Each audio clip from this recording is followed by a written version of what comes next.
Assalamu alaikum. This is lecture number 18 for the course LSM 733 Production Operations Management, and I'm Usman bin Saif. In the last session, in the last lecture, we discussed inventory management. The chapter was inventory management. We started the chapter with the case study of Amazon.com. I explained it to you how Amazon.com evolved. Initially, they were working on a policy of no inventory. Amazon क्या कर रहा था? Initially जब उन्होंने start किया तो वो order लेते थे, ऑर्डर सप्लायर को ट्रांसफ़र करते थे, सप्लायर डिलीवर करता था. फिर विद टाइम उन्होंने रियलाइज़ किया कि they need that inventory because Amazon.com was very successful. So फिर उन्होंने क्या किया, ह्यूज वेयर हाउसेस बनाए और उसके बाद उन्होंने इन्वेंट्री परचेज करके अपने पास होल्ड करनी शुरू की. और उसके बाद फिर इन Amazon.com जो है वो इतना ह्यूज उसने एक्सपेंशन की, इतनी ह्यूज कंपनी बन गई कि इनके जो वेयर हाउसेस हैं इनके अब it's there in many countries, बहुत सारे कंट्रीज़ में ऑपरेट कर रहे हैं. और जो वेयर हाउसेस हैं वो इतने बड़े बड़े वेयर हाउसेस हैं कि उनमें एक एक शेल्फ 10 लेवल्स के ऊपर स्टैक कर सकते हैं. और उसके बाद हर जो शेल्फ की रोज़ हैं वो 200 to 250 300 रोज़ ह्यूज उनके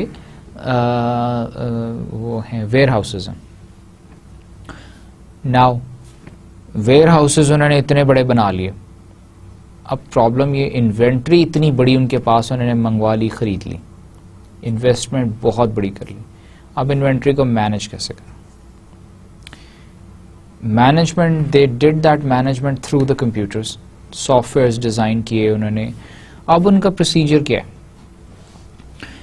Amazon.com के ऊपर होता क्या है कि जी आपने दुनिया की कोई चीज़ ख़रीदनी है, कोई आपको इलेक्ट्रॉनिक्स चाहिए, आपको सन ग्लासेस चाहिए, आपको नज़र की ऐनक चाहिए, कपड़े चाहिए, जूते चाहिए, घड़ी ख़रीदनी है, आपने कैमरा ख़रीदना है, कंप्यूटर ख़रीदना है, मोबाइल फ़ोन ख़रीदना है, एनीथिंग, नेम एनीथिंग. हर ब्रांड के हर मॉडल, हर चीज़ अवेलेबल है उनके पास. उनकी वेबसाइट पे जाएं, जाके इलेक्ट्रॉनिक सेक्शन में जाएं. आपने घर के लिए टोस्टर ख़रीदना है, टोस्टर के अंदर फिर फर्दर उनके पास अगर एक आप टोस्टर ही सर्च कर लें तो उनके पास कोई एटलीस्ट 50 से 70 मॉडल्स टोस्टर के पड़े हुए. ब्रेड गर्म करने की जो टोस्टर होता है, 70 मॉडल तो सिर्फ टोस्टर के मिल जाएंगे आपको. इसी तरह सैंडविच मेकर के, जूसर के. अब वो इतनी बड़ी इन्वेंट्री वो कैसे मैनेज करें? उन्होंने इस तरह से मैनेजमेंट उसकी की थ्रू द कंप्यूटर्स. और फिर उनके इतने ह्यूज वेयर हाउसेस हैं कि वहाँ पे अब एक सेक्शन, अब उन एक लेवल के ऊपर या एक जो शेल्फ है उसके ऊपर टोस्टर पड़े हुए हैं.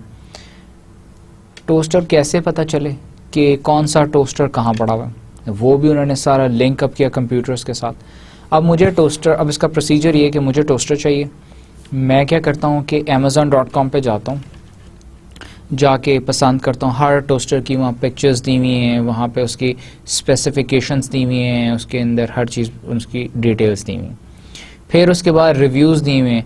रिव्यूज़ भी वहाँ पे अवेलेबल हैं कि मुझसे अगर किसी और कस्टमर ने वो टोस्टर ख़रीदा था, ख़रीद के यूज़ किया तो उसको कैसा लगा, वो भी वहाँ रिव्यूज़ उसने अपने लिखे हुए कि जी टोस्टर बहुत अच्छा था, ये नहीं अच्छा, इस टोस्टर को मैंने ख़रीदा, ये फॉल्ट था, या ये जो भी था, वो हर प्रोडक्ट के रिव्यूज़ वहाँ पे मौजूद हैं. मैंने टोस्टर एक पसंद कर लिया, ऑर्डर प्लेस किया, पेमेंट की. मैंने अपना अकाउंट बनाया, उनकी वेबसाइट पे ऑर्डर प्लेस किया, पेमेंट की. पेमेंट किस तरह से की? मैंने अपने क्रेडिट कार्ड के थ्रू, और क्रेडिट कार्ड मैंने रजिस्टर कर लिया पेपॉल, एक और कंपनी है, उनके थ्रू. अब पेपॉल कंपनी को मैंने पेमेंट कर दी. अब होता ये कि पेपॉल मेरे क्रेडिट कार्ड से पैसे लेके Amazon को आगे ट्रांसफ़र करती है और उसमें वो अपना कमीशन ले लेते हैं. Amazon को पेमेंट हो गई, ऑर्डर रिसीव हो गया. अब अमेज़ॉन ने क्या किया, ऑटोमेटिकली उनके जो वेयर हाउस है वहाँ पे वो ऑर्डर रिसीव हो जाता है इलेक्ट्रॉनिकली, वहाँ पे वो ईमेल पहुँच गई उनके सिस्टम में, और उसने ऑटोमेटिकली क्या किया कि वो जिस शेल्फ में जिस मॉडल का मैंने जिस मॉडल का मैंने टोस्टर ऑर्डर किया, जिस शेल्फ में वो पड़ा हुआ है उस शेल्फ के ऊपर लाइट ब्लिंक करना शुरू हो जाएगी। ऑर्डर और साथ जो डिलीवरी उनके जो क्रू है, जो टीम काम कर रही है वेयर हाउस के अंदर, उनके पास ऑर्डर भी पहुंच जाएगा, ऑर्डर प्रिंटेड फॉर्म में कि ये टोस्टर है, इस एड्रेस के ऊपर भेजना है। अब वो लाइट उस एरिया के अंदर, वो एरिया भी आइडेंटिफाई, उसके ऊपर उनकी जो है डिलीवरी ऑर्डर रिसीट्स हैं उसके ऊपर जो उनकी वेयर हाउस रिसीट्स हैं, जो वेयर हाउस उनके चार्ट्स हैं, उसके ऊपर उसका लोकेशन भी आ जाएगी किस जगह पे टोस्टर पड़ा हुआ है। और वो उस जगह पे वो, क्योंकि रोज़ हैं, अगर रोज़ बनी हुई है कि उसके अंदर लाइनें बनी हुई हैं, हर लाइन के अंदर शेल्फ लगे हुए हैं, तो जो 180वीं लाइन के अंदर अगर टोस्टर पड़ा हुआ तो उसके ऊपर लिखा होगा 180वीं लाइन, 180 लाइन में पहुंचेगा तो जिस शेल्फ के ऊपर टोस्टर पड़ा होगा उस शेल्फ के ऊपर लाइट ब्लिंक कर रही होगी, फटाफट उसको पता चलेगा कि ये कहाँ पे टोस्टर पड़ा हुआ है। जैसे ही वो वहाँ से टोस्टर उठाएगा तो वो लाइट को रीसेट कर देगा, लाइट बंद हो जाएगी। अब जब दोबारा ऑर्डर आएगा तो फिर लाइट जलेगी। तो वो वहाँ से उसने वो उठाया, उसके ऊपर उसको पैक किया, पैक करके उसके ऊपर लेबल्स लगाते हैं, और उसके बाद कन्वेयर बेल्ट है उसके ऊपर, और उसके ऊपर हर जगह जगह पे उन्होंने RFID स्कैनर्स लगाए हुए। तो जिस स्टेज से वो टोस्टर गुजरता जाता है वो स्कैन करके उसको वेरीफाइड डाटा वेरीफाई होता जाता है और डाटा अपडेट होता रह जाता है, ऑटोमेटिकली कंप्यूटर्स अपडेट करते जाते हैं। उसके बाद वो उनका कॉन्ट्रैक्ट्स हैं डिफरेंट कंपनीज़ के साथ, DHL के साथ, FedEx के साथ, और Amazon.com की अपनी भी डिलीवरी सर्विसेज हैं। तो वो जहाँ पे जिस जगह पे वो भिजवाना है वो DHL के थ्रू या उसके थ्रू वो उनको दे देते हैं, और with in a weeks time, एक हफ्ते के अंदर वो टोस्टर कस्टमर को रिसीव हो जाता है।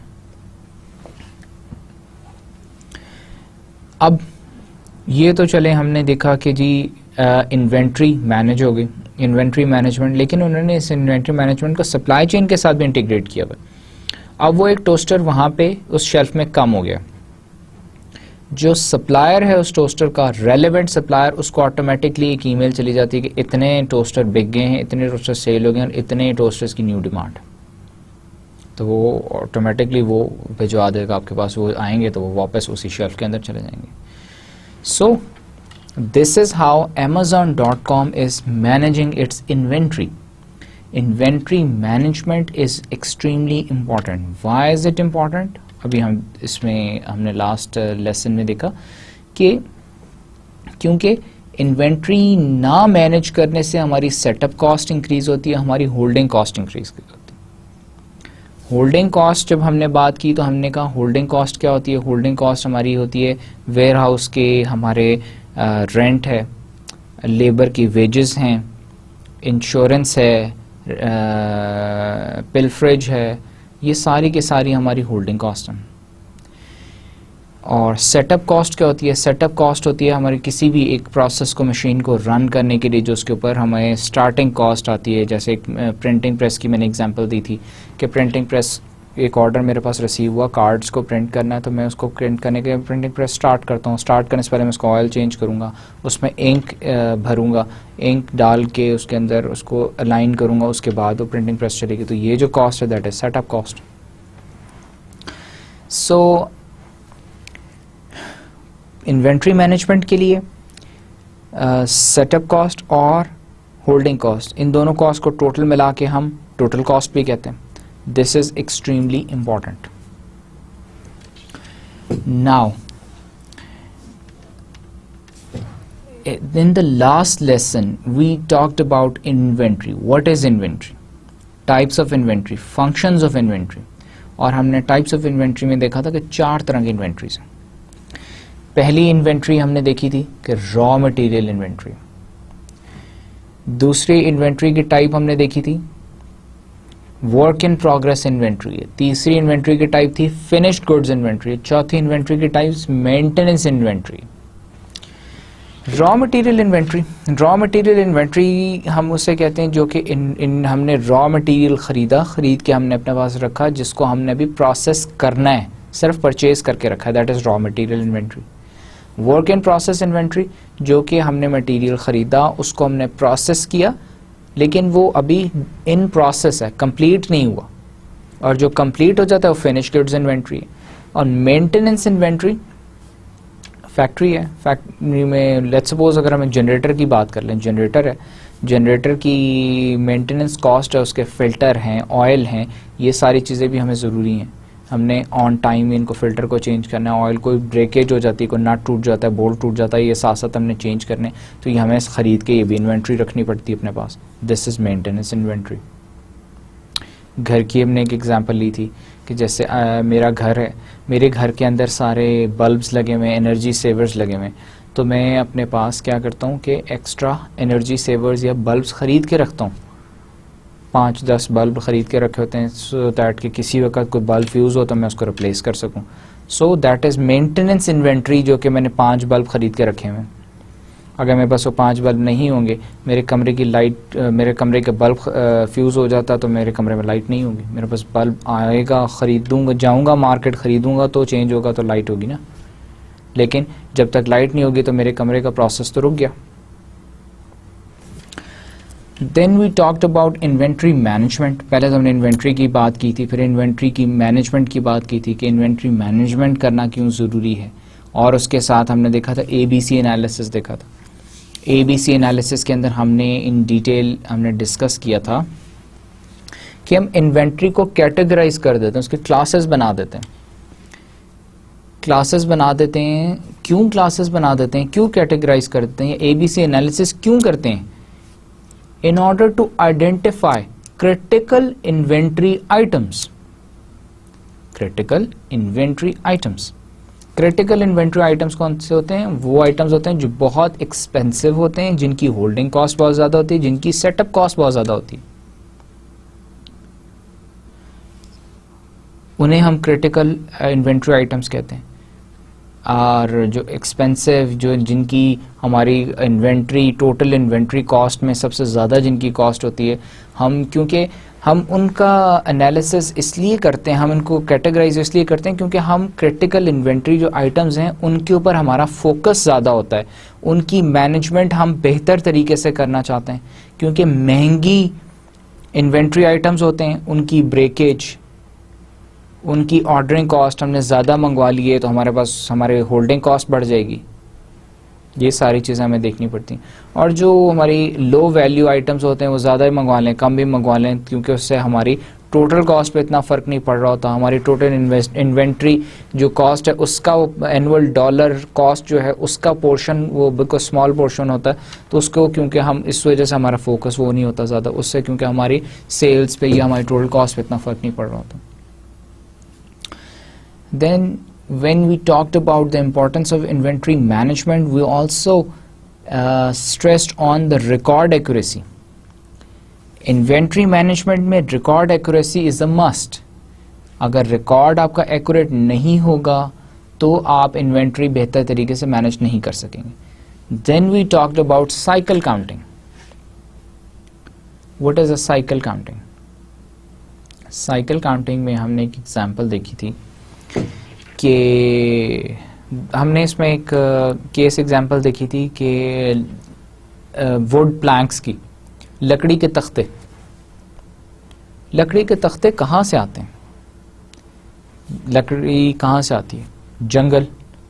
जंगल में से दरख्त काटे जाते हैं, दरख्त के बड़े बड़े तने जिन्हें हम लॉग्स कहते हैं, वो काट के ट्रक पे लोड करके कहीं जो है फैक्ट्री में लाए जाते हैं, ला के उनको डंप किया जाता है, उन्हें काउंट किया जाता है, फिर उनकी इंस्पेक्शन होती है, उसमें से चेक किया जाता है कौन सा ठीक है कौन से नहीं ठीक, फिर वहाँ से उसको उठा के दूसरे जहाँ पे कटिंग एरिया होता है वहाँ पे ला के उसे रखा जाता है, फिर वहाँ पे रख के उसके बाद दोबारा वहाँ काउंटिंग होती है, उसके बाद फिर उनको अलाइन करते हैं, फिर उसको मशीन में डालते हैं।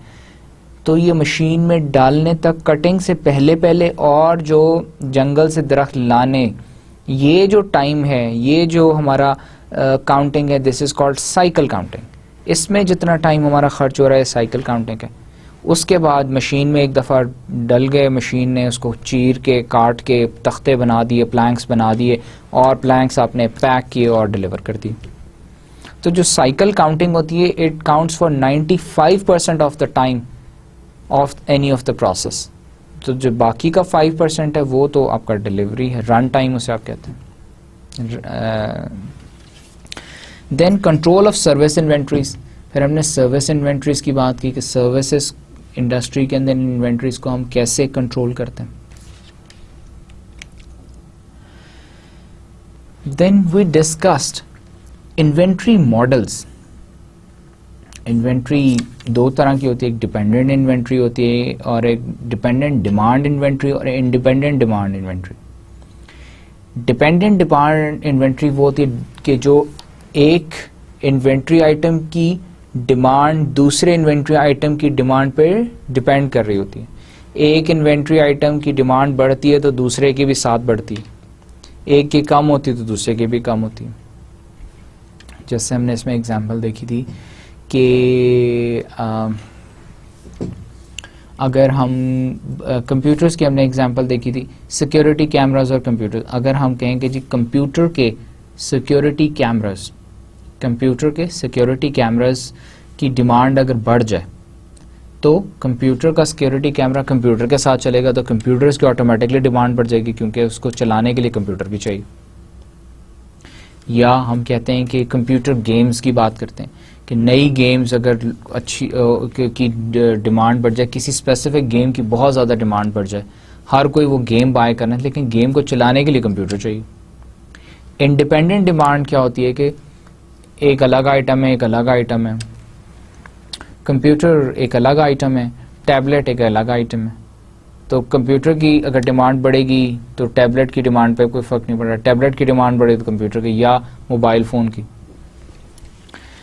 होल्डिंग, फिर हमने डिस्कस किया होल्डिंग कॉस्ट क्या होती हैं, ऑर्डरिंग एंड सेटअप कॉस्ट क्या होती है। होल्डिंग कॉस्ट में हमने डिस्कस किया था कि जो हमारी होल्डिंग कॉस्ट क्या होती है, वेयर हाउस का रेंट है, वेयर हाउस में इलेक्ट्रिसिटी है, वेयर हाउस में हैंडलिंग मटेरियल है, फिर उसके अलावा लेबर है, वेजेस हैं, इंश्योरेंस है, फिर और इसके अंदर अलाइड जितने इस तरह के हमारी कॉस्ट जो इनकर हो रही हैं वो सारे के सारे हमारी पिलफ्रेज है, ब्रेकडाउन है, ये सारी के सारी होल्डिंग कॉस्ट है। ऑर्डरिंग कॉस्ट है, हर दफ़ा आपने अपना जो नया ऑर्डर प्लेस करने पे जो आपकी कॉस्ट इनकर होती है वो ऑर्डरिंग कॉस्ट है।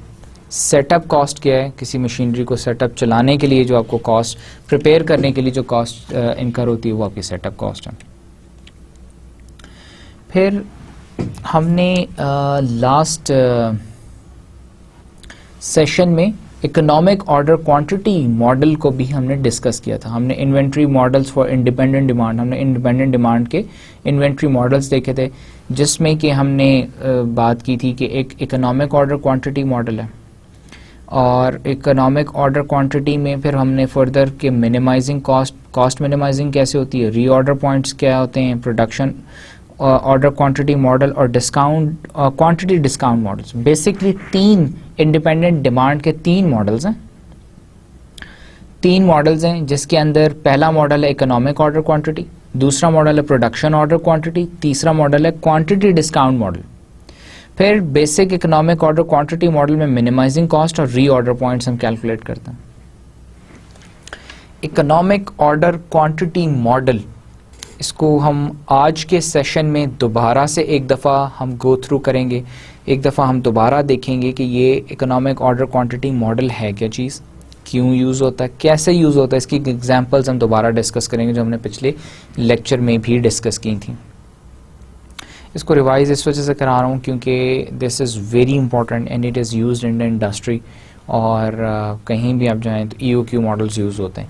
Basically EOQ economic order quantity model बताता क्या है, ये हमें आपको बताता है इकोनॉमिक क्वांटिटी बताता।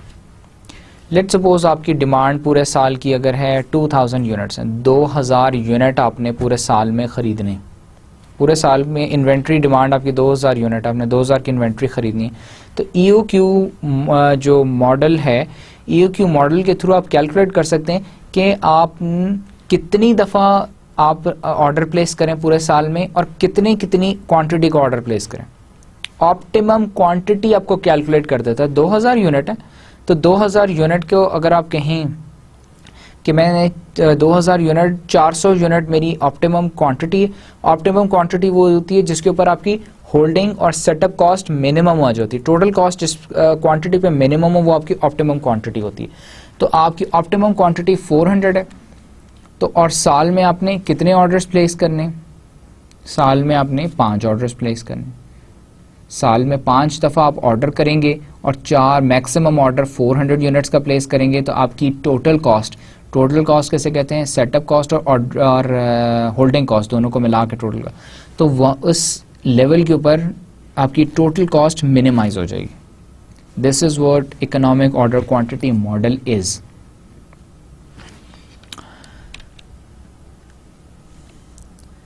फर्दर फिर will go on to probabilistic models, safety stock, fix period systems. ये भी आज के हम इस सेशन में डिस्कस करेंगे। So let's start the session which is about inventory models for independent demand। ये लास्ट भी हमने उसमें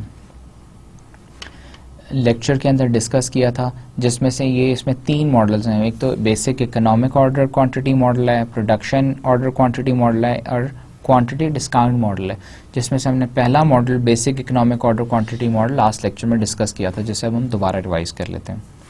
the EOQ model. EOQ model के अंदर हमने सबसे पहले तो इसका फॉर्मूलाज ड्राइव किए थे, और हमने कहा था पहले तो सबसे पहले हमने देखा था कि एनुअल सेटअप कॉस्ट क्या होती है और एनुअल होल्डिंग कॉस्ट क्या होती है। Setup cost is equals to number of orders placed per year, number of orders placed per year, और सेटअप और order cost per year into setup और ऑर्डर कॉस्ट पर ईयर। अब number of orders placed per year is equals to annual demand divided by number of units in each order. Annual demand divided by the number of units in each order is equals to number of orders placed per year into setup or order cost per order। तो इसका annual demand हमारी हम represent करते हैं D से, और number of units in each order हम represent करते हैं Q से। तो हम और S हमारा setup cost को या ordering cost को हम रिप्रेजेंट करते हैं। Annual setup cost is equals to S multiplied by D divided by Q। Holding cost, average inventory level क्या होता है? Order quantity divided by 2 into holding cost per unit per year, तो Q by 2 into H। तो अब हम total cost की बात करते हैं। Optimal order quantity is found when annual cost equals annual holding cost। Optimal order quantity हम कब कैसे फाइंड कर सकते हैं? जब हमारी ऑर्डरिंग कॉस्ट या setup cost is equals to the holding cost के इक्वल हो जाए, तो हमारी हम ऑप्टिमल क्वांटिटी से फाइंड कर सकते हैं। तो इसको अगर हम फर्दर ड्राइव करें और इसको हम सॉल्व करें, D by Q into S, Q by 2 D by Q into S और Q बाई 2 इंटू H, तो it comes to 2DS। Q ऊपर चला जाएगा, Q स्क्वायर हो जाएगा, 2 भी इस तरफ आ जाएगा, 2DS हो जाएगा, Q स्क्वायर H, और स्क्वायर को हम अगर दूसरी साइड पे ले जाएं तो अंडर रूट बन जाता है। तो Q के ऊपर एक स्टार लगा हुआ है। Q स्टार से हम किसको रिप्रेजेंट करें? इकोनॉमिक ऑर्डर क्वांटिटी या ऑप्टिमम नंबर ऑफ पीसेस पर ऑर्डर, EOQ। तो EOQ का फॉर्मूला क्या है? is equals to under root 2DS divided by H, 2 into annual demand into setup cost divided by the holding cost। अब हम EOQ की एक एग्जांपल डिस्कस कर लेते हैं। Determine optimal number of needles to order। Optimal number of needles to order, हमने 1000 needles हमें चाहिए। एनुअल डिमांड हमारी क्या है? 1000 यूनिट्स। होल्डिंग कॉस्ट हमारी 0.5 पर यूनिट पर ईयर है। सेटअप कॉस्ट हमारी $10 पर ऑर्डर पर ईयर है। तो अगर हम इस सब्स्टिट्यूट करें वैल्यूज़ को इस फार्मूले में, जो कि EOQ का फार्मूला, इकोनॉमिक ऑर्डर क्वांटिटी या ऑप्टिमम डिमांड लेवल का फार्मूला, तो हमारे पास आ जाते हैं 200 यूनिट्स। इसका मतलब है कि हमने अगर एक साल में 1000 यूनिट हमें टोटल इन्वेंट्री चाहिए, 1000 की हमें इन्वेंट्री चाहिए, तो हम 200 यूनिट के हम ऑर्डर्स प्लेस करें तो हम अपनी टोटल कॉस्ट को मिनिमाइज कर सकते हैं। टोटल कॉस्ट कैसे कहते हैं? सेटअप कॉस्ट और होल्डिंग कॉस्ट को। एक्सपेक्टेड नंबर ऑफ ऑर्डर्स, हम कैलकुलेट कर सकते हैं कि हमने कितने साल में कितनी दफ़ा हमने ऑर्डर प्लेस करना है। तो demand divided by the order quantity is equals to D by Q star. Order quantity या इकोनॉमिक ऑर्डर क्वांटिटी हमारी क्या है? 200 यूनिट्स है। ऑप्टिमम लेवल ऑफ हमारी क्वांटिटी क्या है? 200 यूनिट्स है। तो 1000 divided by 200, 5 orders per year, कि हमें 5 दफ़ा ऑर्डर पूरे साल में प्लेस करना चाहिए in order to minimise our total cost. Expected time between orders, अब हम कैलकुलेट करते हैं expected time between orders. Expected time between orders क्या होता है? एग्जाम्पल हम क्या देख रहे हैं कि हमें 1000 नीडल्स चाहिए, हमारी एनुअल डिमांड 1000 नीडल्स की इन्वेंट्री चाहिए। या तो हम ऐसे करेंगे 1000 नीडल्स साल के शुरू में सारी इकट्ठी खरीद के रख लें, लेकिन एक दफ़ा हम खरीद के रख लेंगे तो क्या होगा? हमारी ऑर्डरिंग कॉस्ट तो लेस हो जाएगी, लेकिन हमारी सेटअप कॉस्ट और जो हमारी जो है होल्डिंग कॉस्ट है, होल्डिंग कॉस्ट बहुत ज़्यादा बढ़ जाएगी, जिसकी वजह से हमारी टोटल कॉस्ट बढ़ जाएगी। तो व्हाट विल वी डू? हम क्या करते हैं कि कुछ साल के शुरू में ऑर्डर कर लेते हैं, कुछ साल के दरमियान में, कुछ साल के एंड में।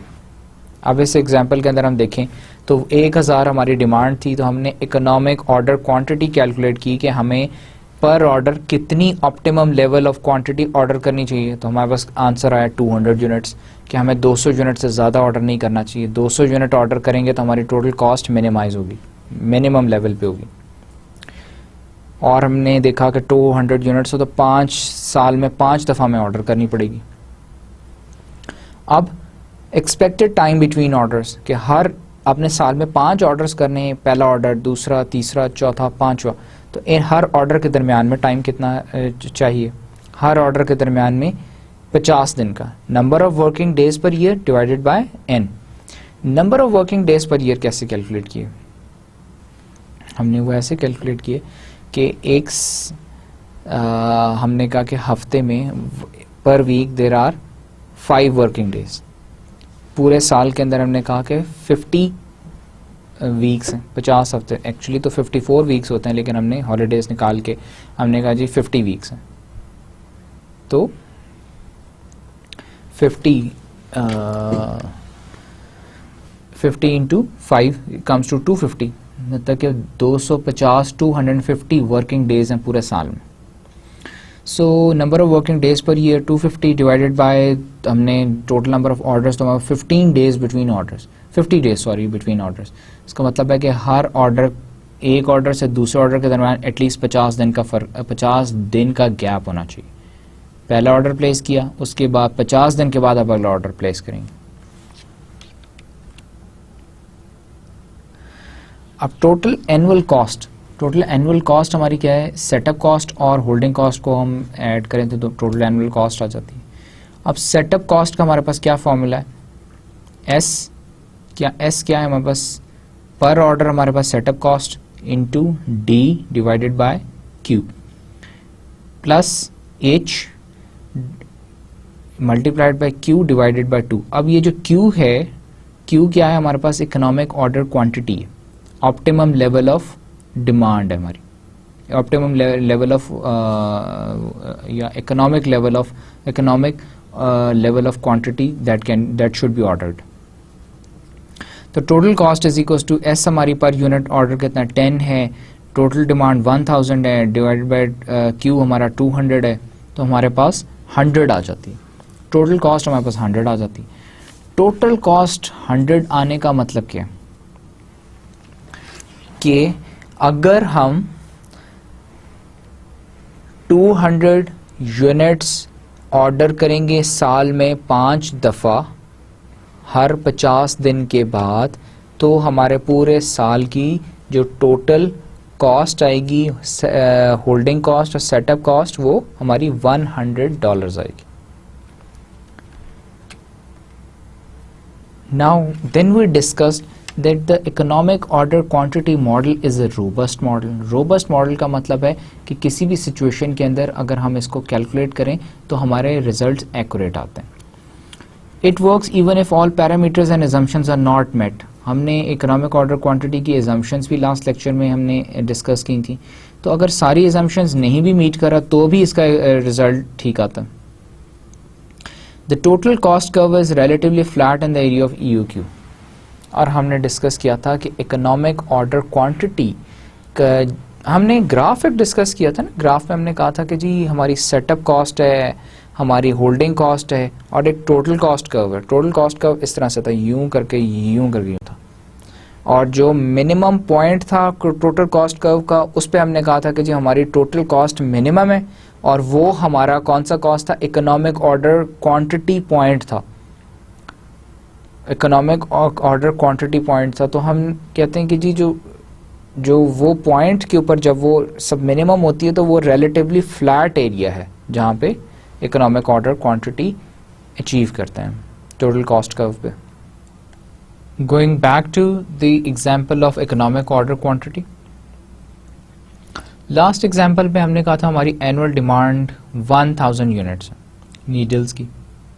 अब हम कहते हैं कि जी वो मैनेजमेंट से गलती होगी, उन्होंने अंडर एस्टिमेट किया था बाय 50%. इसका मतलब है कि हमारी एनुअल डिमांड 1500 यूनिट्स है.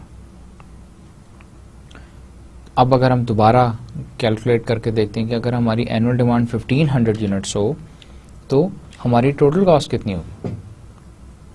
अगर हमारी डिमांड एनुअल डिमांड 1500 यूनिट्स हो तो हमारी टोटल कॉस्ट का हमारे पास फॉर्मूला क्या था, setup cost plus holding cost is equals to total cost. और इसमें अगर वैल्यू सब्स्टिट्यूट करें तो it comes to $125. The total annual cost increases by only 25%. कि अगर 50% हमारी डिमांड एनुअल डिमांड इंक्रीज कर जाए तो हमारी टोटल कॉस्ट सिर्फ 25% इंक्रीज करती. लेकिन there is another story to this example. और वो स्टोरी ये है कि जब हमारी एनुअल डिमांड बढ़ गई 1000 से 1500 यूनिट पे हो गई तो हमारा इकोनॉमिक ऑर्डर क्वांटिटी भी तो चेंज हो जाएगा. 1000 पे हमने कहा था 200 यूनिट है EOQ, 5 दफ़ा हम साल में ऑर्डर करेंगे. अब 1500 हो गया तो 1500 में हम हमारा जो इकोनॉमिक ऑर्डर क्वांटिटी है वो भी तो चेंज हो जाएगा, which will come to 244.9 units. 1500 अब यूनिट्स हमारी एनुअल डिमांड, तो हमारा economic order quantity is Q star is equal to 244.9 units. अब अगर हम टोटल कॉस्ट कैलकुलेट करें तो इट कम्स टू 122.48. पहले 125 आ गई थी. पहले लास्ट उसमें हमने देखा था कि इट इज 125. तो अगर हमारी इकोनॉमिक ऑर्डर क्वांटिटी भी चेंज हो रहा है तो इट विल कम टू 122.48, जिसका मतलब है कि only 2% less than the total cost of 125 when order was quantity was 200. तो जब हमारी ऑर्डर इकोनॉमिक ऑर्डर क्वांटिटी 200 थी तो टोटल कॉस्ट हमारी कितनी थी. टोटल कॉस्ट हमारी जो है अगर हम 1500 यूनिट्स पे रखें, 1500 यूनिट्स और इकोनॉमिक ऑर्डर क्वांटिटी 200 हो तो हमारी जो टोटल कॉस्ट है वो 25% है. लेकिन जो अगर हम इकोनॉमिक ऑर्डर क्वांटिटी भी चेंज करें तो 122.48 which is 2% less than when it was 200. economic order quantity was 200 units. Reorder points. Economic order quantity answers the how much question. The reorder point tells when to order. Economic order quantity में क्या बताता है, how much question, कि how much to order. कितना, अब हम कितना optimum order हमें बताता है ना, economic order quantity optimum order बताता है कि जी हम 200 यूनिट आपने ऑर्डर करने हैं या 250 यूनिट ऑर्डर करने।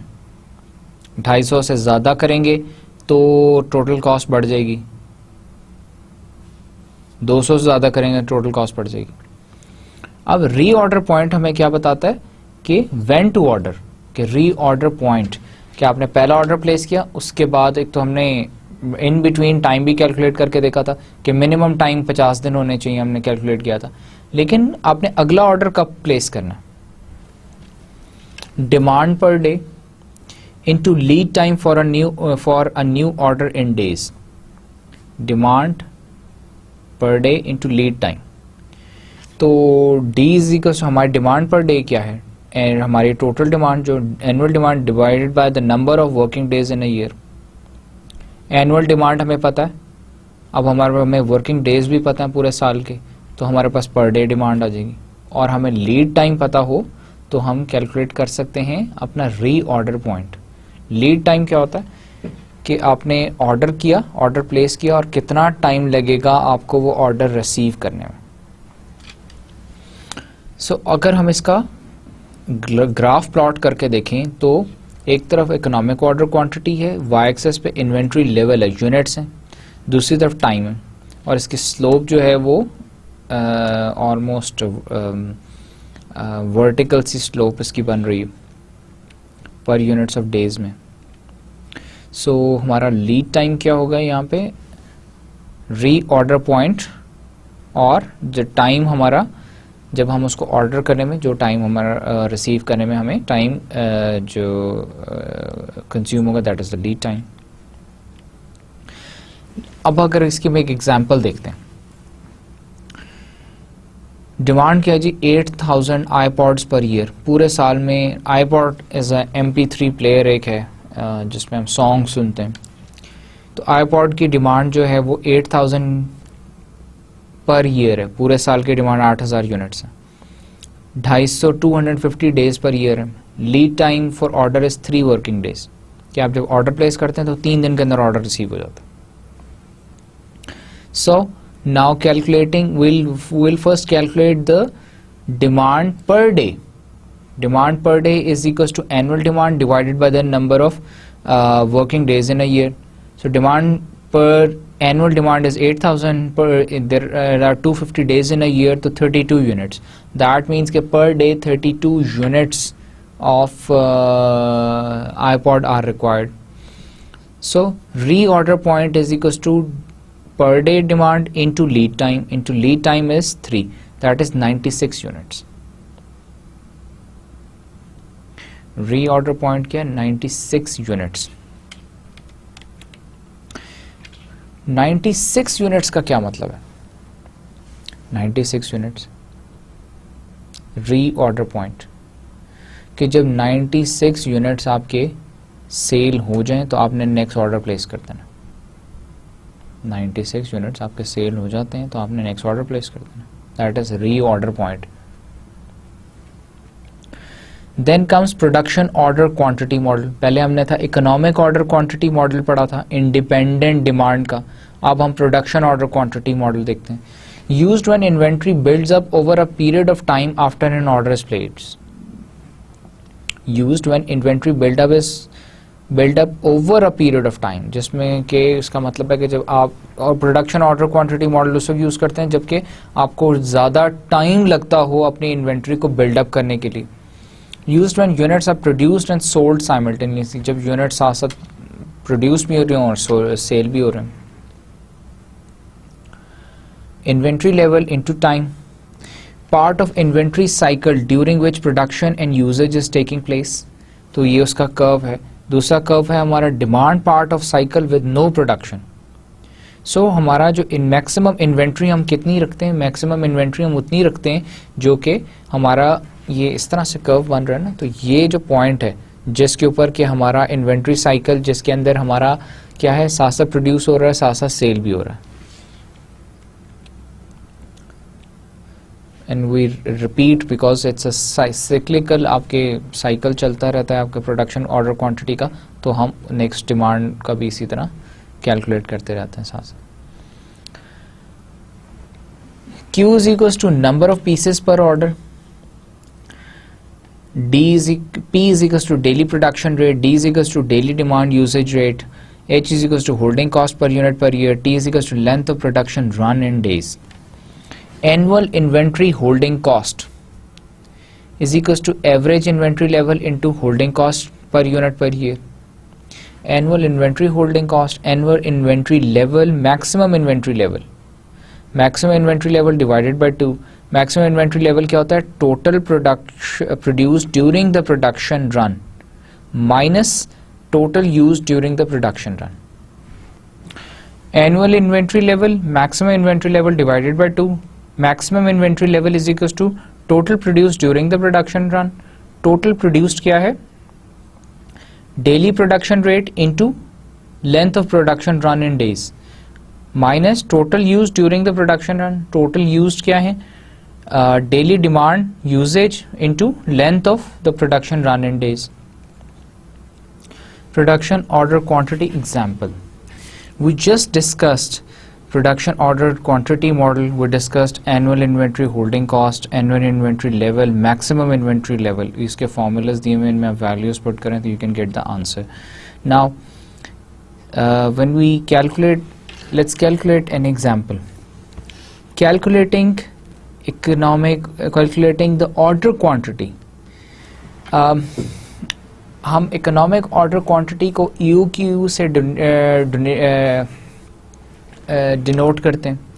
इसी तरह हमने वहाँ पे जितनी पिछली एग्जांपल्स देखी थी हमने उस पर Q स्टार, बहुत सारी जगहों पे हमने Q star, economic order quantity की जगह Q स्टार लिखा हुआ था, क्योंकि Q स्टार हमारी ऑप्टिमम डिमांड को हम Q स्टार कह रहे हैं. तो हमारे 3 मॉडल्स, हमने कहा था कि हम 3 मॉडल्स डिस्कस करेंगे, जिसमें पहला मॉडल था इकोनॉमिक ऑर्डर क्वांटिटी का, दूसरा था प्रोडक्शन ऑर्डर क्वांटिटी का. तो हम तीनों ऑर्डर्स के अंदर जो ऑप्टिमम क्वांटिटी लेवल है, रीऑर्डर लेवल या ऑप्टिमम क्वांटिटी लेवल है, इसको Q स्टार से डिनोट कर रहे हैं. तो इस एग्जांपल के अंदर आप देखें, इसका formula Q star is equals to 2DS. D stands for annual demand, S stands for your setup cost, divided by H. H is your holding cost per unit per year, 1 minus D. D is 4 units per day and P is equals to 8 units per day. And what is D? D is your daily demand usage, and P is equals to daily production rate or daily demand usage. So substituting values in this formula, we get 282.8 or 283 hubcaps. 282 per 282.8 या 283, let's say 283 hubcaps का मतलब है कि इतनी production हम करें तो हम एफिशिएंटली अपने टोटल कॉस्ट को मिनिमाइज कर सकते हैं. हमने इकोनॉमिक ऑर्डर क्वांटिटी में क्या बात की थी? हमने इकोनॉमिक ऑर्डर क्वांटिटी में कहा था कि जी इतनी क्वांटिटी हम ऑर्डर करें तो हम अपनी टोटल कॉस्ट को मिनिमाइज कर सकते हैं. अब हम प्रोडक्शन ऑर्डर क्वांटिटी में कह रहे हैं कि जी हमारी जो प्रोडक्शन है वो साइमल्टेनियसली सेल भी हो रही है, तो इतनी हम इन्वेंट्री मंगवाएंगे जितनी हम प्रोडक्शन करें और साथ हमारी इन्वेंट्री सेल भी हो जाए. तो हम 283 कैप्स, हब कैप्स जो हैं, अगर हम वो प्रोड्यूस करें तो हमारी वो उस पर हमारी टोटल कॉस्ट जो इन्वेंट्री कॉस्ट है वो लेस हो जाती है, मिनिमम हो जाती है. The next model is quantity discount model. Reduced prices are often available when larger quantities are purchased. हमने एजम्पशन ली थी इकोनॉमिक ऑर्डर क्वांटिटी में कि there is no discount in if you order more or if you order less. अब हम quantity discount model में कहते हैं कि जी अगर आप ज़्यादा चीज़ ऑर्डर करेंगे तो प्राइस कम हो जाती है. लेट्स सपोज मैंने अगर 10 कंप्यूटर्स मैंने परचेज़ किए हैं और हर कंप्यूटर की प्राइस 1000 है, तो 10,000 के 10 कंप्यूटर्स. लेकिन अगर मैं 20 कंप्यूटर्स परचेज करता हूं तो वो मुझे 20,000 के बजाय 19,000 में 1,000 का डिस्काउंट दे देता है, क्योंकि मैंने ज़्यादा कंप्यूटर्स बल्क में परचेज कर रहा हूँ. So that is where quantity discount model comes in. Trade off is between reduced product cost and increased holding cost. और आपको वो जो है सेलर जो है वो क्यों आपको डिस्काउंट दे देता है? वो आपको बेसिकली होल्डिंग कॉस्ट की वजह से डिस्काउंट दे रहा है। आपने 20 कंप्यूटर्स खरीदे, 20 खरीदे, अब अगर आप 10 खरीदते हैं तो वो उसके पास, तो लेट सपोज उसके पास 50 कंप्यूटर्स हैं, 50 कंप्यूटर्स हैं, उसने 10 आपको बेच दिए, तो 40 कंप्यूटर्स की तो होल्डिंग कॉस्ट वो बियर कर रहा है। अब अगर आप 20 खरीद लेते हैं तो उसको 30 कंप्यूटर्स की होल्डिंग कॉस्ट बियर करनी पड़ेगी, और 10 की, मतलब हम अगर 10 ज़्यादा खरीदेंगे तो 10 की कम होल्डिंग कॉस्ट बियर करनी पड़ेगी। तो जो 10 कंप्यूटर्स की कम उसे होल्डिंग कॉस्ट बियर करनी पड़ेगी, वो डिफरेंस वो हमें भी ट्रांसफ़र कर रहा है, हमें भी उसका फ़ायदा मिल रहा है। सो in this quantity discount model, the total cost is setup cost, holding cost and product cost. setup cost को हमने define किया था, हमारी setup cost demand, annual demand divided by the optimum quantity plus optimum quantity divided by 2 into the holding cost, which is the holding cost, and product cost, PD. A typical quantity discount schedule. Discount number 1, discount to quantity 0 to 99। एक schedule हर company ने बनाया होता है। आप कुछ भी जब purchase उनसे करें तो आप उनको आपको वो दे देते हैं, schedule देते हैं कि जी 1000 अगर क्वांटिटी तक अगर आप 999 तक आप डिस्काउंट, अगर 999 तक यूनिट्स तक आप खरीदेंगे तो कोई डिस्काउंट नहीं, और अगर आप 1000 से 2000 के दरमियान खरीदेंगे तो 4% डिस्काउंट है, 2000 से ज़्यादा खरीदेंगे तो 5% डिस्काउंट है। Steps in analysing are quantity discount. For each discount calculate Q star. हर डिस्काउंट के लिए आप क्या करते हैं, इकोनॉमिक ऑर्डर क्वांटिटी या फिर ऑप्टिमम लेवल आप कैलकुलेट कर लेते हैं, ऑप्टिमम ऑर्डर लेवल आप कैलकुलेट कर लेते हैं, क्यू स्टार जिसे हम कहते हैं optimum order level. If Q star for a discount doesn't qualify, choose the smallest possible order size to get the discount. Compute the total cost for each Q star और adjusted value from step 2, select the Q star that gives the lowest total cost. Quantity discount model में हम क्या करते हैं, अब उन्होंने आपको schedule दे दिया ना कि जी आप इतना ऑर्डर करेंगे तो इतना डिस्काउंट है, इतना ऑर्डर करेंगे तो इतना डिस्काउंट, इतना ऑर्डर करेंगे तो इतना डिस्काउंट। तो अब हर डिस्काउंट परसेंटेज के लिए अपना ऑप्टिमम लेवल कैलकुलेट कर लेते हैं, और उस ऑप्टिमम लेवल पे देखते हैं कि सबसे कम किस ऑप्टिमम लेवल के ऊपर आपकी टोटल कॉस्ट मिनिमाइज होती है। तो that will be your quantity discount model. Calculate Q star for every discount. इस एग्जांपल में हम देखते हैं कि जी अगर हम हमारे पास ये फॉर्मूला ऑलरेडी हमने डिवाइस किया था, तो अगर हम इसके अंदर देखते हैं कि 700 कार्स को हम ऑर्डर करें, 700 कार्स एक उसमें ऑर्डर करें तो हमें कितना डिस्काउंट है, 714 कार्स, 718 कार्स।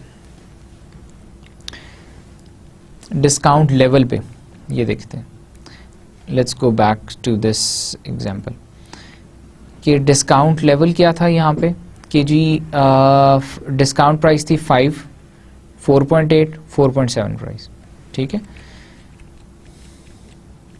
अब अगर हम इसके अंदर देखें, डिस्काउंट प्राइस पहला वाला हमने 5 पे कैलकुलेट किया, फिर हमने 4.8 पे कैलकुलेट किया, फिर हमने 4.75 पे कैलकुलेट किया, तो हमारे पास आया कि जो ऑप्टिमम जो लेवल ऑफ क्वांटिटी है, ऑर्डर क्वांटिटी है, दैट इज 700 कार्स पर ऑर्डर या 714 कार्स पर ऑर्डर है अगर 4.8 डिस्काउंट के साथ करें, और अगर 4.75 के साथ करें तो 718 कार्स पर ऑर्डर है। तो एडजस्टेड 1000 एडजस्टेड, 2000 एडजस्टेड, कि अगर 1000 तक हम 1000 से ज़्यादा हम ऑर्डर करें तो हमें 4.8 डिस्काउंट मिलता है। 1000 अगर हम ऑर्डर करें तो 4.8 हमें डिस्काउंट मिलता है। 2000 ऑर्डर करें तो हमें 4.75 डिस्काउंट मिलता है। तो हमें कम से कम कितनी 714 हमारी ऑप्टिमम क्वांटिटी है या 718 हमारी optimum quantity. Now coming to the chart, discount number उसी तरह दिए हुए, यूनिट प्राइस हमारी 5 थी, ऑर्डर क्वांटिटी हम 700, एनुअल कॉस्ट प्रोडक्ट कॉस्ट कितनी 25,000, annual ordering cost 350, annual holding cost 350, total 25,700 आ गया हमारे पास। अगर आप ऑर्डर क्वांटिटी 1000 करें तो हमारे पास 24,725, अगर 2000 करें तो 24,822.5। तो इसका मतलब है कि हम choose the price and quantity that gives the lowest total cost by 1000 units at 4.8 per unit. 1000 units अगर हम परचेज कर लें 4.8 पर यूनिट पे तो हमारी टोटल कॉस्ट मिनिमम उस पे हो जाती है। टोटल कॉस्ट जो है मिनिमम हो जाती है क्वांटिटी, और हमें जो उसमें क्वांटिटी भी ज़्यादा है और कॉस्ट भी मिनिमम है। और ये हमने कैसे कैलकुलेट की, let's go back to the example. हमारे पास फॉर्मूला क्या था क्वांटिटी डिस्काउंट का, 2 into annual demand into setup cost. Annual demand हमारी 5000 थी, सेटअप कॉस्ट हमारी 49 है, और आई इंटू पी, आई की वैल्यू हमारे पास यहाँ पे it's the quantity that we have 0.2, और 5 हमारी क्या है डिस्काउंट या प्राइस है हमारे पास, तो कम्स टू 700 का 714 और 718। तो हमने कैलकुलेट किया कि 1000 यूनिट्स के ऊपर 1000 अगर हम ऑर्डर करें या 2000 ऑर्डर करें तो हमारी इकोनॉमिक ऑर्डर क्वांटिटी कितनी आती है। तो उसके बाद हम हम एक टेबल बना लेते हैं जिसका हमने फॉर्मूला देखा था कि हमारी टोटल कॉस्ट क्या है, सेटअप कॉस्ट, होल्डिंग कॉस्ट, और सेटअप कॉस्ट, होल्डिंग कॉस्ट, और तीसरी हमारे पास प्रोडक्ट कॉस्ट। तो हमारे पास ऑर्डर अगर हमारे पास 700 का हम लोगों ने पहले कैलकुलेट किया कि 700 पे करें तो हमारा एनुअल प्रोडक्ट कॉस्ट 25,000 है, ऑर्डरिंग कॉस्ट 350 है, एनुअल होल्डिंग कॉस्ट 350 है, तो टोटल हमारे पास 25,700 आ गए। और अगर यूनिट प्राइस हमारी 4.8 हो जाए, जो कि हमारी 4.8 कब होती है 1000 यूनिट्स के ऊपर, अगर हम मिनिमम 1000 बाय करें तो 1000 यूनिट्स के ऊपर हमारी जो टोटल कॉस्ट है वो 24,725 है, 2000 यूनिट्स के ऊपर 24,822 है। नाउ इसको हमने चूज कैसे करना है, choose the price and quantity that gives the lowest total cost. Lowest total cost हमारी किस पे आ रही है 1000 यूनिट्स पे, 700 यूनिट्स पे 25,700 है, 1000 यूनिट्स पे 24,725 है, 2000 यूनिट्स पे 24,822 है। सो हम क्या करेंगे 1000 यूनिट्स बाय करेंगे 4.8 पर यूनिट के हिसाब से। This is what quantity discount model is. इसमें हम अकॉर्डिंग टू डिस्काउंट हम अपनी क्वांटिटी कैलकुलेट कर, ऑप्टिमम क्वांटिटी कैलकुलेट कर लेते हैं। इकोनॉमिक ऑर्डर क्वांटिटी में हमने क्या किया था, इकोनॉमिक ऑर्डर क्वांटिटी में हमने कैलकुलेट की थी कि जहाँ पर टोटल कॉस्ट मिनिमम हो वो हमने मिनिमम हम ऑर्डर हम मैक्सिमम ऑर्डर्स हम ऑर्डर लेवल हमने कैलकुलेट किया था। प्रोडक्शन में हमने क्या किया था कि जो हमने जितनी प्रोड्यूस हो रही है उतनी हमने सेल करनी, तो कितनी हम प्रोड्यूस करें उतनी हम इन्वेंट्री क्वांटिटी हमने ऑर्डर कैलकुलेट कर ली थी। इसमें हमने डिस्काउंट के हिसाब से क्वांटिटी कैलकुलेट करनी है कि जिस उस डिस्काउंट लेवल पे जिस पे हमें हमारी टोटल कॉस्ट मिनिमम हो रही हो, हमने उस उतने यूनिट्स ने ऑर्डर करने हैं, दैट दोज और units will be our optimum quantity level. Used when demand is not constant or certain. Probabilistic models and safety stock. Probabilistic models and safety stock used when demand is not constant or certain. जब हमारी demand constant ना हो, certain हमें certain पता ना हो, तो उस वक्त हम क्या करते हैं कि प्रोबेबिलिटी मॉडल्स यूज करते हैं। Use safety stock to achieve a desired service level and avoid stock outs. Reorder point is equal to D into demand per day जो थी इंटू हमारा lead time into SS. Annual stock outs cost, annual stock out cost क्या होती है हमारी, annual stock out cost कि जितनी दफ़ा हमारे पास इन्वेंट्री ख़त्म हो गई हो उसकी वजह से जो हम कॉस्ट इनकर कर रहे हैं उसे एनुअल स्टॉक आउट कॉस्ट कहते हैं, which is equal to sum of units short, जितने यूनिट शॉर्ट हुए उसकी probability, then the stock out cost per unit into the number of orders per year. तो सेफ्टी स्टॉक की अब हम एक एग्जांपल देखते हैं कि हमारा री ऑर्डर पॉइंट जो है 50 यूनिट्स हैं, स्टॉक आउट कॉस्ट 40 पर फ्रेम है, ऑर्डर्स पर ईयर 6 हैं, कैरिंग कॉस्ट 5 पर फ्रेम पर ईयर है, नंबर ऑफ यूनिट्स हमारे पास दिए हैं कि 30 यूनिट्स जो हैं उसके ऊपर प्रोबेबिलिटी 0.2 है सेफ्टी स्टॉक की, 40 के ऊपर 0.2 है, 50 यूनिट्स हमारा जो रीऑर्डर पॉइंट है उसके ऊपर 0.3 है, 60 यूनिट्स पे 0.2 है, 70 पे 0.1 है। तो सेफ्टी स्टॉक अगर हमारे पास 20 हो तो एडिशनल होल्डिंग कॉस्ट क्या है 20 इंटू 5, कैरिंग कॉस्ट हमारी 5 पर यूनिट है ना, और जो है 20 हमारे पास सेफ्टी स्टॉक है तो हमारे पास एडिशनल होल्डिंग कॉस्ट 100 हो जाएगी। तो स्टॉक आउट कॉस्ट हमारे पास कितनी होगी, स्टॉक आउट कॉस्ट हमारी 0 थी, उसके ऊपर 20 के ऊपर स्टॉक आउट कॉस्ट 0 थी, तो टोटल हमारे पास कॉस्ट 100 हो गई। उसके बाद अगर सेफ्टी स्टॉक हम अपना 10 रखें तो हमारे पास एडिशनल होल्डिंग कॉस्ट कितनी 50 है। स्टॉक आउट कॉस्ट हमारी क्या होगी 10 क्योंकि हमारे पास safety stock unit into 0.1 into 40 क्या स्टॉक आउट कॉस्ट है, और 6 दैट कम्स टू 240,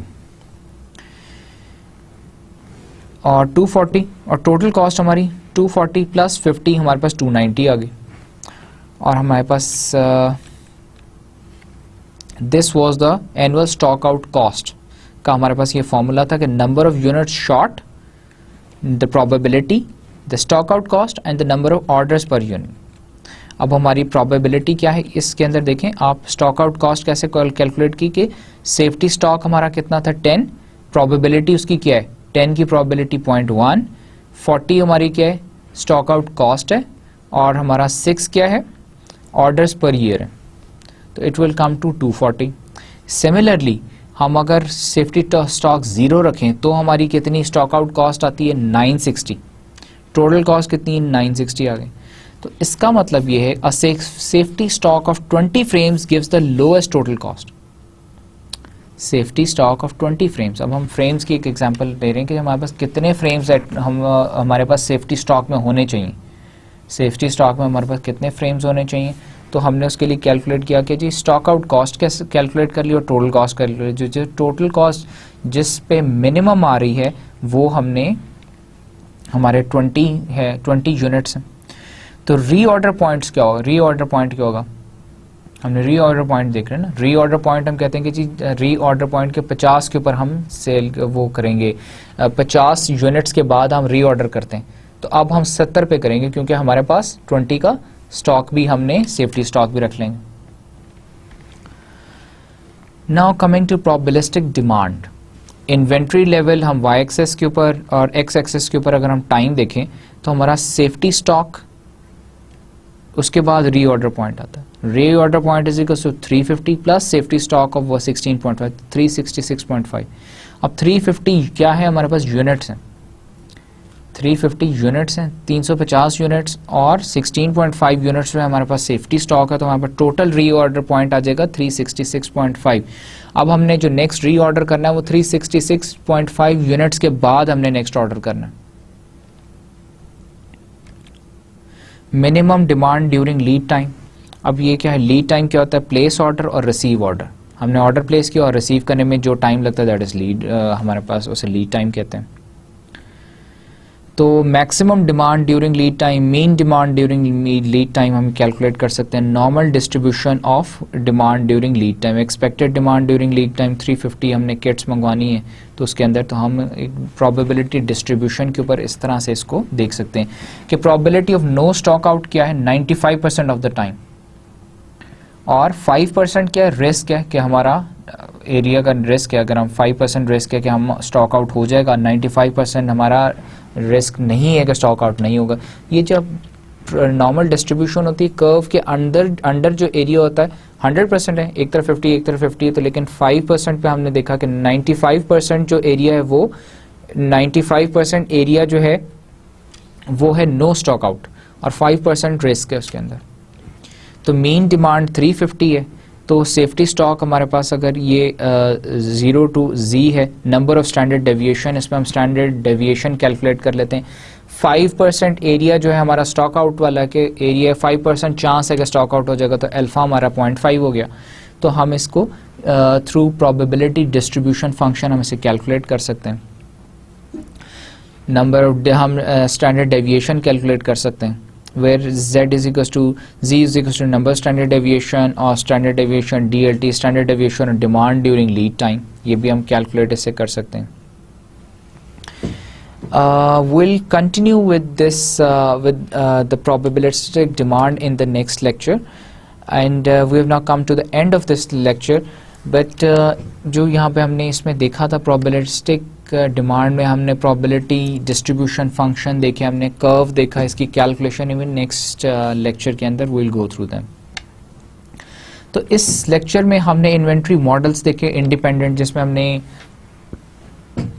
एक तो रिवाइज किया इकोनॉमिक ऑर्डर क्वांटिटी को, जो हमने पिछले लेक्चर के अंदर हमने पढ़ा था उसको हमने रिवाइज किया, फिर हमने उसको कंपेयर किया इकोनॉमिक ऑर्डर क्वांटिटी को, और हमने प्रोडक्शन ऑर्डर क्वांटिटी को, quantity discount model.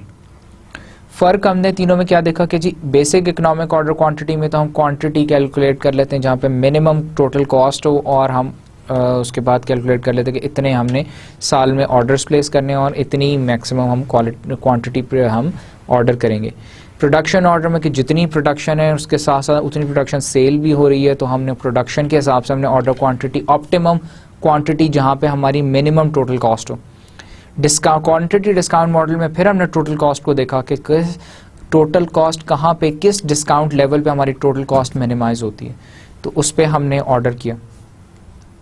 Then we came to probabilistic models and safety stock. हमने सेफ्टी स्टॉक देखा, रीऑर्डर पॉइंट देखा कि reorder point plus safety stock को ऐड करके हम नया रीऑर्डर पॉइंट निकाल लेते हैं, जो कि उस ऑर्डर पॉइंट पे हम नेक्स्ट अपना ऑर्डर प्लेस करते हैं, और ऑर्डर प्लेस करने और ऑर्डर रिसीव करने में हमारा लीड टाइम होता है.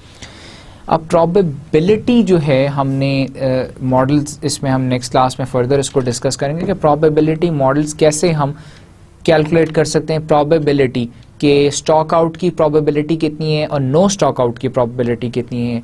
अगर हमने साल में किस तरह से इतना सेफ्टी स्टॉक हो तो हमारी कितनी प्रोबेबिलिटी स्टॉक आउट की, इतना सेफ्टी, जैसे हमने देखा कि 20 सेफ्टी स्टॉक हो तो स्टॉक आउट की प्रोबेबिलिटी 0 थी, और हमने देखा कि अगर 50 सेफ्टी स्टॉक हो तो उसकी प्रोबेबिलिटी 0.3 थी, 30% थी. So we'll carry on with this topic in the next lecture. So we have come to the end of the lecture. Thank you very much.